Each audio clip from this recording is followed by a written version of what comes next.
South Africa's governing alliance is facing one of its most defining moments since the dawn of democracy, after the African National Congress publicly admitted it failed to stop its longtime ally, the South African Communist Party, from contesting elections independently.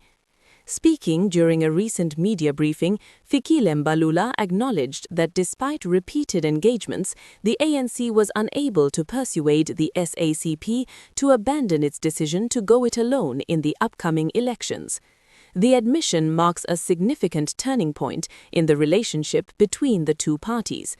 For decades, the ANC and the SACP have been central pillars of the tripartite alliance alongside COSATU, a political partnership that played a crucial role in the fight against apartheid and has governed South Africa since 1994. Now that alliance is under unprecedented strain. According to Mbalula, the ANC held multiple discussions with the SACP both before and after the party formally resolved at its Congress to contest elections independently, but those efforts ultimately failed. He made it clear that while the ANC strongly opposes the move, it must now accept the reality that the SACP has the constitutional right to make its own political decisions.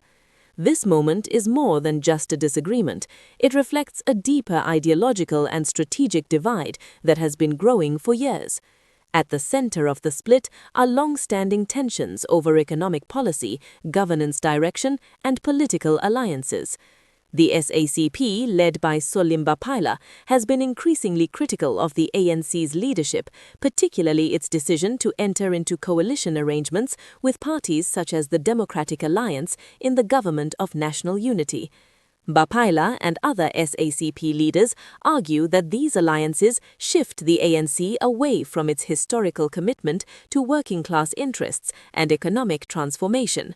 For the SACP, contesting elections independently is not just a tactical move, it is a political statement. The party has framed the 2026 local government elections as a critical battleground for advancing what it calls a working-class agenda, signaling its intention to directly compete for power rather than operate solely through the ANC. This is a historic shift. Since 1994, the SACP has largely supported the ANC electorally, choosing to influence policy from within the alliance rather than compete against it. Now that approach is changing, and the implications are significant. Mbalula has warned that the decision creates serious practical and political challenges. One of the most immediate issues is dual membership. While the ANC constitution allows individuals to belong to both organizations, it does not allow members to contest elections against the ANC while remaining within its ranks. This creates a direct conflict for individuals who hold positions in both parties. As Mbalula put it, the ANC must now confront the reality that you cannot have the same individuals serving two organizations in competition. The party's top leadership is expected to address these challenges in a special National Executive Committee meeting, where strategies will be discussed on how to manage relations with the SACP both during and after the elections. Despite the tensions, the ANC has emphasized that there is currently no decision to dissolve the alliance. Instead, the focus is on managing what Mbalula described as a new political reality. But this reality is unfolding at a critical time. South Africa's political landscape is already undergoing significant transformation. The ANC, once dominant, has seen its support decline in recent years, losing its parliamentary majority in 2024 and being forced into coalition governance for the first time in democratic history.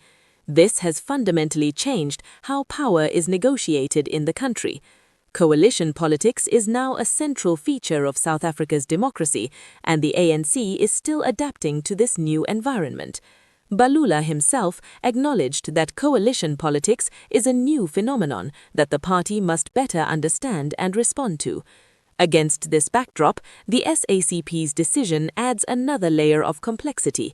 It introduces competition within what was once a unified political bloc, potentially splitting votes and reshaping electoral outcomes. Analysts warn that this could have serious consequences for the ANC. If traditional alliance voters are divided between the ANC and the SACP, it could weaken the party's performance in the 2026 local government elections. At the same time, it could open opportunities for opposition parties to gain ground, particularly in municipalities where margins are already tight. But the situation is not one-sided.